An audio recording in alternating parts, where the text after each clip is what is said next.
नमस्कार, सुबह के 10 बज गए हैं। मैं प्रतिबिंब शर्मा हाजिर हूं अभी तक के तमाम अपडेट्स के साथ। अपडेट 10 में सबसे पहले नजर बड़े अपडेट्स पर।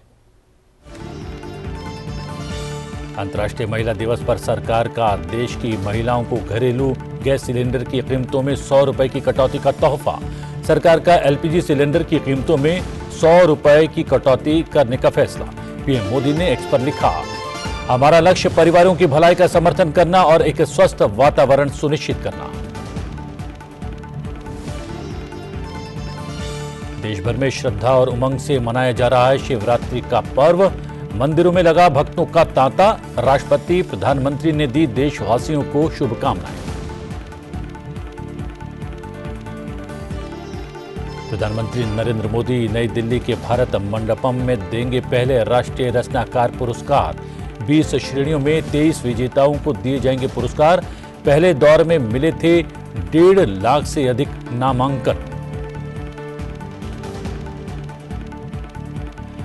प्रधानमंत्री नरेंद्र मोदी आज से जाएंगे असम की यात्रा पर। यूनेस्को विश्व धरोहर स्थल काजीरंगा राष्ट्रीय उद्यान और बाघ अभ्यारण्य का करेंगे भ्रमण।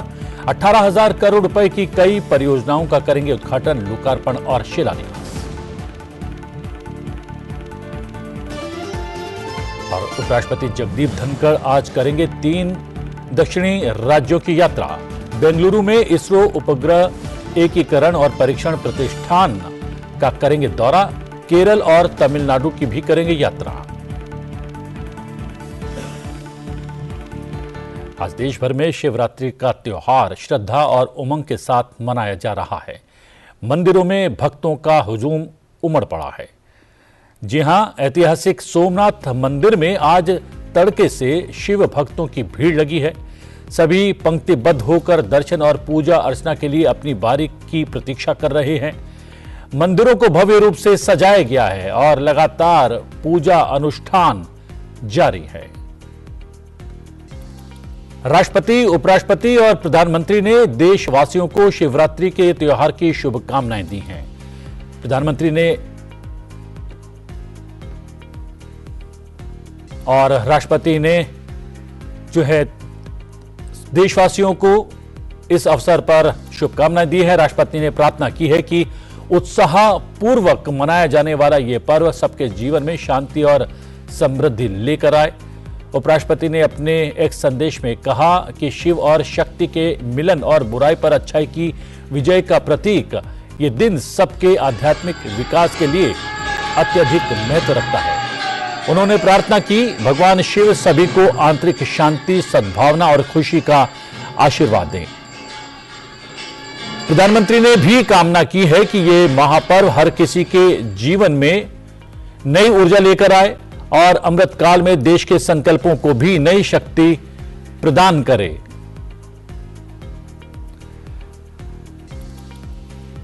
जी हां, ये सोमनाथ मंदिर की तस्वीरें आपके साथ साझा कर रहे थे। हम बता दें, आज अंतर्राष्ट्रीय महिला दिवस है और इस दिवस पर सरकार ने देश की महिलाओं को घरेलू गैस सिलेंडर्स की कीमतों में 100 रुपए की कटौती का तोहफा दिया है। प्रधानमंत्री नरेंद्र मोदी ने इस फैसले की जानकारी देते हुए एक्स पर देश भर की महिलाओं के नाम संदेश जारी किया है। जी हां, प्रधानमंत्री ने एक्स पर जारी किए अपने संदेश में लिखा है, सरकार ने एलपीजी सिलेंडर की कीमतों में 100 रुपए की छूट का बड़ा फैसला किया है। इससे नारी शक्ति का जीवन आसान होने के साथ ही करोड़ों परिवारों का आर्थिक बोझ भी कम होगा। यह कदम पर्यावरण संरक्षण में भी मददगार बनेगा, जिससे पूरे परिवार का स्वास्थ्य और भी बेहतर होगा।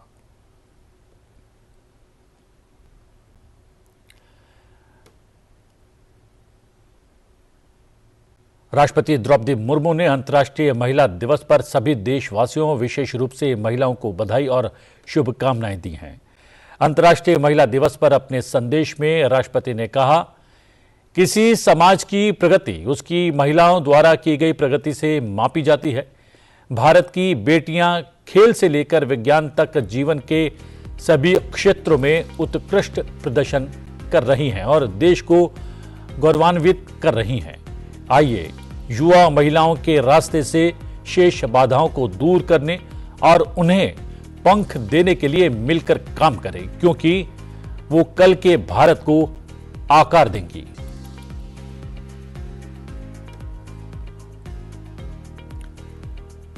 उपराष्ट्रपति जगदीप धनखड़ ने अंतर्राष्ट्रीय महिला दिवस की शुभकामनाएं देते हुए कहा है कि यह दिन जीवन के सभी क्षेत्रों में हमारी माताओं और बहनों के अमूल्य योगदान और पहचानने और बेजोड़ उपलब्धियों का जश्न मनाने का दिन है। उपराष्ट्रपति ने सभी महिलाओं के प्रति हार्दिक कृतज्ञता व्यक्त की है। उन्होंने अपने एक संदेश में कहा है कि महिलाओं की देखभाल, करुणा और जिम्मेदारियों की अनूठी भावना हम में से प्रत्येक के लिए प्रेरणा का एक शाश्वत स्रोत है।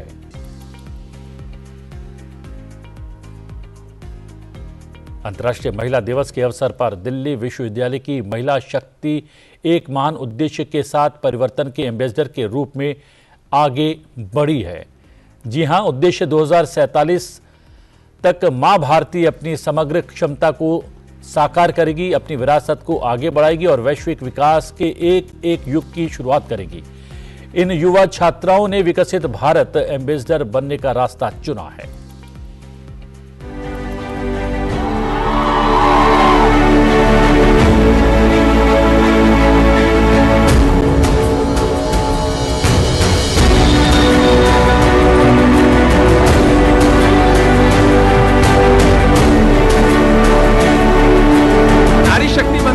के लिए भारत के यशस्वी प्रधानमंत्री जी को बहुत बहुत बधाई। Smriti Irani ji. Ladies to the left, to the right, at the center, let the men hear. How's the job? To have a Prime Minister stand at the Red Fort and announce that for every female, I will ensure that in her household there is a toilet. This has never happened before in the history of our country.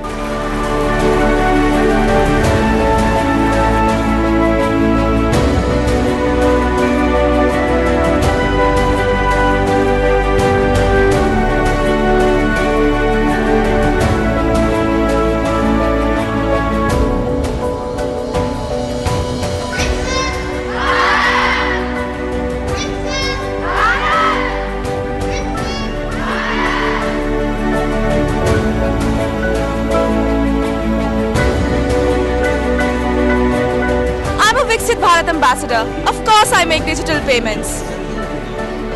I'm a Viksit Bharat ambassador. Of course I share India's success stories.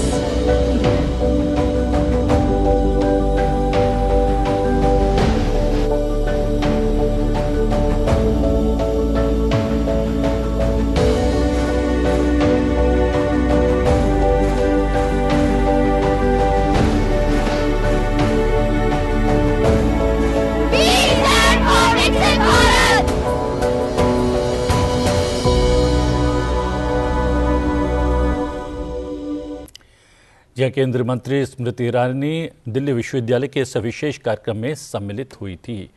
दूसरी तरफ महाशिवरात्रि और अंतर्राष्ट्रीय महिला दिवस को समवेत रूप से मनाते हुए सांसद अभिनेत्री हेमा मालिनी ने बाबा महाकाल के नगरी उज्जैन में आयोजित विक्रमोत्सव 2024 में मनमोहक प्रस्तुति दी है। आइए देखते हैं ये प्रस्तुति।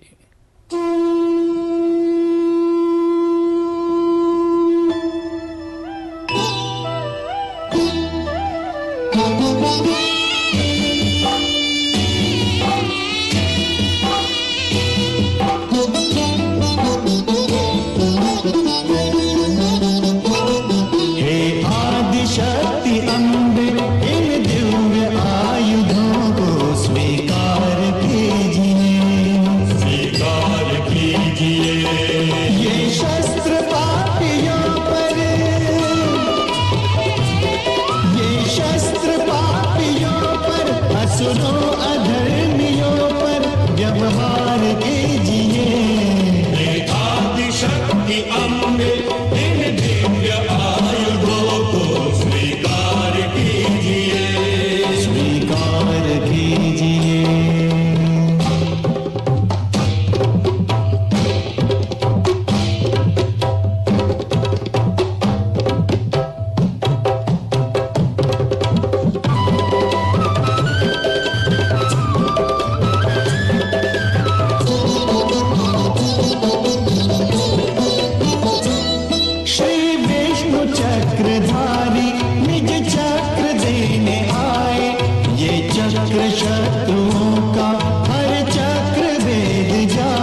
वज्र लेकर सेवा में है उपस्थित, रण में ये वैरियों को क्षण में करे पराजित।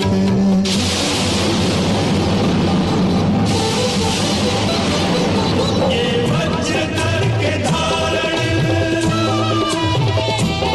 ये वज्र करके धारण कर आपदा निवारण उपकार दीजिए। शक्ति अम्बे दिव्य आयुधों को स्वीकार कीजिए, स्वीकार कीजिए। इधर प्रधानमंत्री नरेंद्र मोदी आज पहले राष्ट्रीय रचनाकार पुरस्कार को प्रदान करेंगे। इस अवसर पर प्रधानमंत्री उपस्थित जनसमूह को संबोधित भी करने वाले हैं।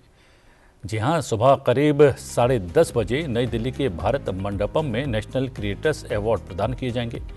राष्ट्रीय रचनाकार पुरस्कार कहानी सुनाने, सामाजिक परिवर्तन की वकालत करने, पर्यावरणीय स्थिरता लाने, शिक्षा और गेमिंग सहित अन्य क्षेत्रों में उत्कृष्टता और प्रभाव को पहचानने का एक प्रयास है।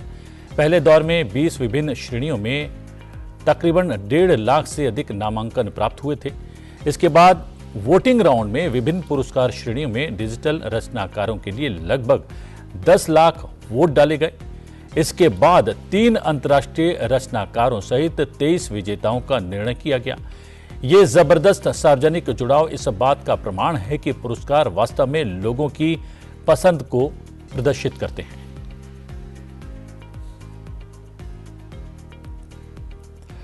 प्रधानमंत्री नरेंद्र मोदी आज असम की 2 दिन की यात्रा पर जाने वाले हैं। वहां वो 18,000 करोड़ रुपए की कई परियोजनाओं का उद्घाटन, लोकार्पण और शिलान्यास करने वाले हैं। हम आपको बता दें कि प्रधानमंत्री आज शाम सोनितपुर जिले के तेजपुर हवाई अड्डे पर पहुंचेंगे। वहां से सीधे यूनेस्को विश्व धरोहर स्थल काजीरंगा राष्ट्रीय उद्यान और बाघ अभयारण्य जाएंगे। प्रधानमंत्री राष्ट्रीय उद्यान की कोहरा रेंज में असम पुलिस गेस्ट हाउस में रात्रि में विश्राम करेंगे और कल शनिवार सुबह वो पार्क में सफारी का आनंद लेंगे। प्रधानमंत्री तिनसुकिया मेडिकल कॉलेज और अस्पताल, बी बरुआ कैंसर संस्थान, गुवाहाटी में एक शिशु देखभाल इकाई का उद्घाटन करेंगे। बरौनी में गुवाहाटी तक तेल तथा गैस पाइपलाइन और ऑयल इंडिया लिमिटेड के कच्चे तेल के 2 पंपिंग स्टेशंस का उद्घाटन करेंगे। गुवाहाटी में IOCL के बेतकुची टर्मिनल का वर्चुअल माध्यम से उद्घाटन भी प्रधानमंत्री करने वाले हैं। इसके अलावा प्रधानमंत्री धूपधारा से चायगांव और न्यू बोंगाई गांव से सरभोग तक रेल लाइनों के दोहरीकरण की 2 रेलवे परियोजनाओं को राष्ट्र को समर्पित करेंगे। प्रधानमंत्री नरेंद्र मोदी प्रधानमंत्री आवास योजना के अंतर्गत बनाई गई 5,50,000 आवास इकाइयों के गृह प्रवेश समारोह में वर्चुअल माध्यम से शामिल होने वाले हैं। हम आपको बताते हैं कि प्रधानमंत्री कुछ कार्यक्रमों में हिस्सा लेने के लिए अरुणाचल प्रदेश के लिए भी रवाना होंगे।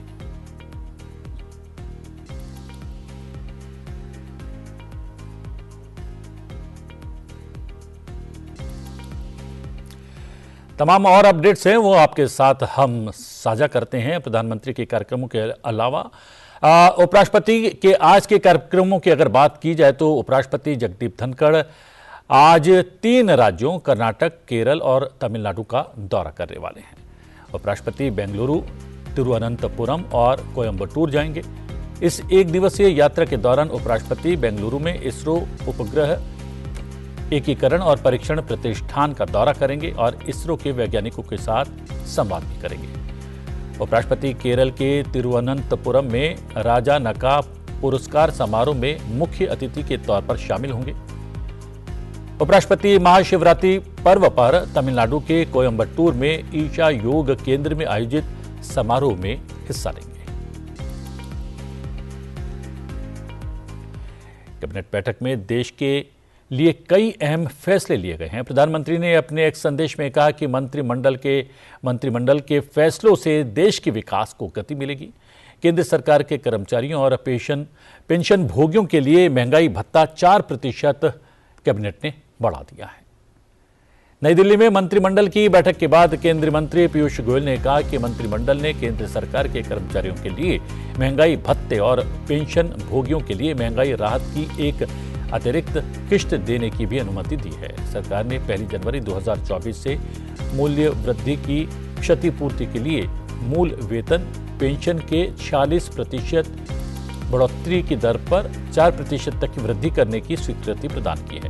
महंगाई भत्ते और महंगाई राहत दोनों को मिलाकर राजकोष पर वर्ष में 12,868 करोड़ का बोझ बढ़ेगा। इसे केंद्र सरकार के लगभग 49,18,000 कर्मचारियों और 67,95,000 पेंशन भोगियों को सीधे तौर पर लाभ होगा। सरकार ने प्रधानमंत्री उज्ज्वला योजना के लाभार्थियों के लिए प्रति सिलेंडर 300 रुपए की लक्षित सब्सिडी जारी रखने को भी मंजूरी दी है। 31 मार्च 2025 तक इस सब्सिडी को बढ़ाया गया है। 10 करोड़ से अधिक लाभार्थियों को उनके खातों में सीधे सब्सिडी का लाभ मिलेगा। वित्त वर्ष 2024-25 के लिए कुल व्यय 12,000 करोड़ रुपए का होने वाला है। केंद्र ने 10,371 करोड़ रुपए के बजट आवंटन के साथ राष्ट्रीय स्तर के व्यापक भारत AI मिशन की भी स्वीकृति प्रदान कर दी है। इस मिशन का उद्देश्य सार्वजनिक और निजी क्षेत्र में रणनीतिक कार्यक्रमों और साझेदारियों के माध्यम से AI नवाचार को प्रोत्साहित करने वाला एक व्यापक पारिस्थितिकी तंत्र स्थापित करना है। इसका कार्यान्वयन डिजिटल इंडिया कॉरपोरेशन के अंतर्गत भारत AI स्वतंत्र व्यापार प्रभाग के द्वारा किया जाएगा। 8 उत्तर पूर्वी राज्यों में उद्योग और सेवा क्षेत्र को बढ़ावा देने के लिए उन्नति 2024 योजना को भी मंजूरी मिल गई है। मंत्रिमंडल ने उत्तर पूर्व परिवर्तनकारी औद्योगिकरण योजना 2024 के लिए प्रतिबद्ध देनदारियों के 8 वर्षों के साथ साथ अधिसूचना की तारीख से 10 वर्षों के लिए वाणिज्य और उद्योग मंत्रालय के प्रस्ताव को भी स्वीकृति प्रदान करती है। 10,000 करोड़ रुपए उद्योग और सेवा क्षेत्र को बढ़ावा देने के लिए प्रोत्साहन के तौर पर खर्च किए जाएंगे। इसके अलावा आर्थिक मामलों की मंत्रिमंडल समिति ने 2024-25 के लिए कच्चे जूट के लिए न्यूनतम समर्थन मूल्य की स्वीकृति दी है। कच्चे जूट का न्यूनतम समर्थन मूल्य 2024-25 के लिए प्रति क्विंटल 5,335 रुपए तय कर दिया गया है। पिछले वर्ष की तुलना में इसमें प्रति क्विंटल 285 रुपए की वृद्धि की गई है।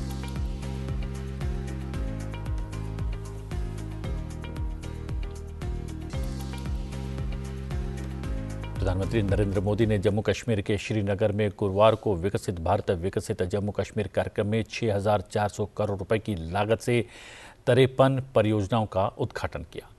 इस अवसर पर प्रधानमंत्री ने कहा कि एक जमाना था जब देश में जो कानून लागू होते थे वो जम्मू कश्मीर में लागू नहीं हो पाते थे। एक जमाना था जब गरीब कल्याण की योजनाएं पूरे देश में लागू होती थी, लेकिन जम्मू कश्मीर के मेरे भाई बहन उसका लाभ नहीं उठा पाते थे। अब देखिए वक्त ने कैसे करवट बदली है। प्रधानमंत्री ने कहा कि आज श्रीनगर से कश्मीर के साथ ही पूरे भारत के लिए योजनाओं का आरंभ हुआ है। प्रधानमंत्री ने यह भी कहा कि वो नया जम्मू कश्मीर देख रहे हैं जिसका इंतजार हम सभी को कई दशकों से था। इस नए जम्मू कश्मीर की आंखों में भविष्य की चमक है। इस नए जम्मू कश्मीर के इरादों में चुनौतियों को पार करने का हौसला भी है।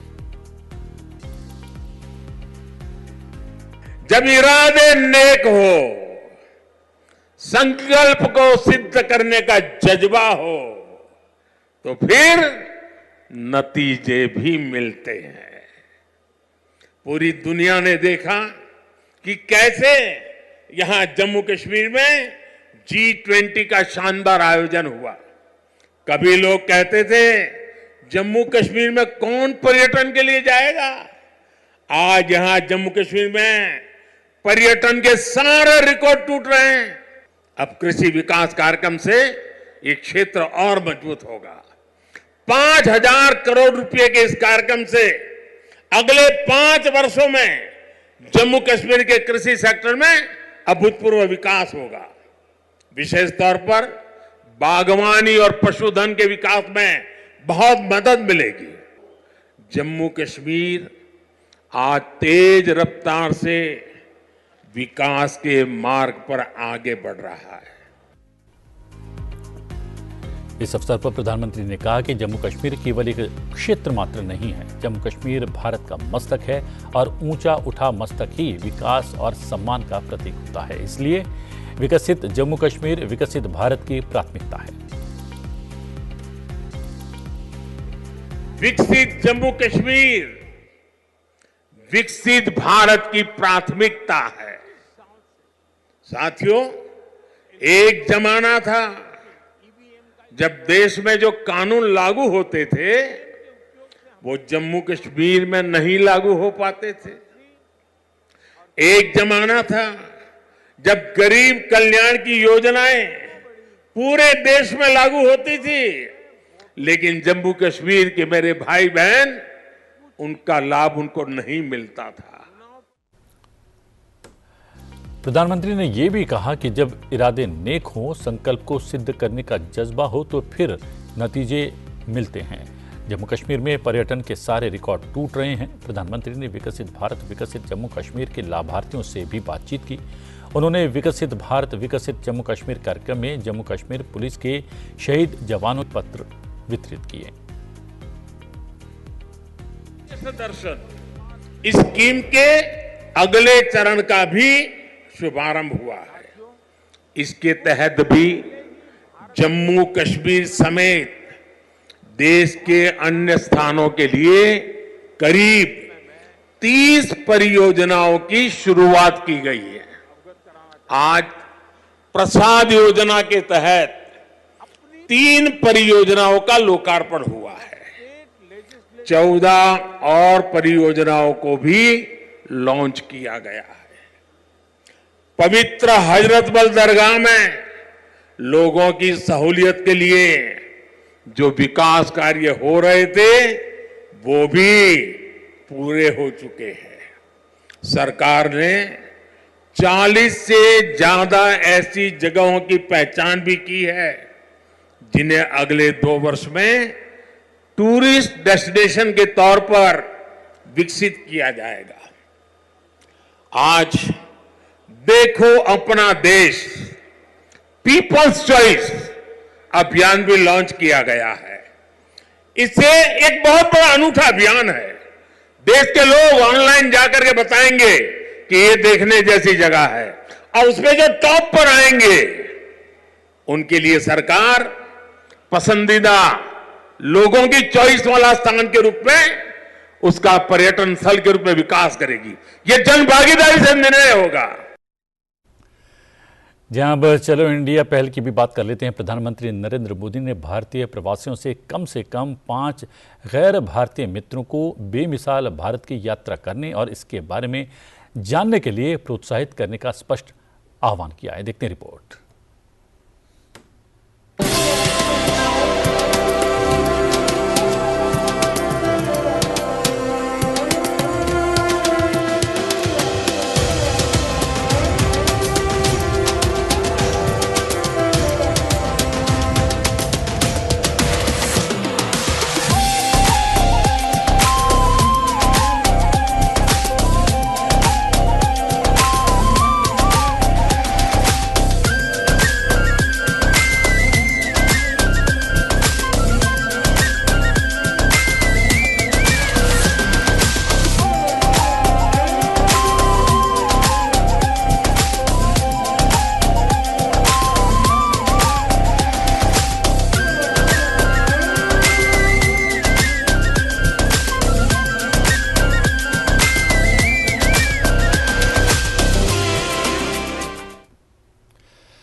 अनुराधा पाल सर्व महिला म्यूजिकल बैंड अनुराधा पाल स्त्री शक्ति की संस्थापक हैं।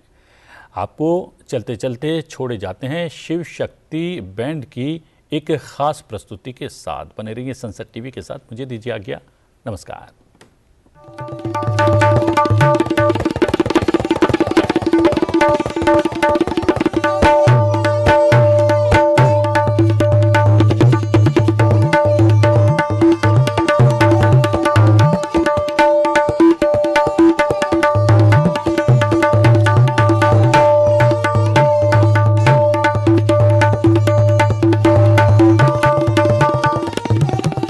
The Damru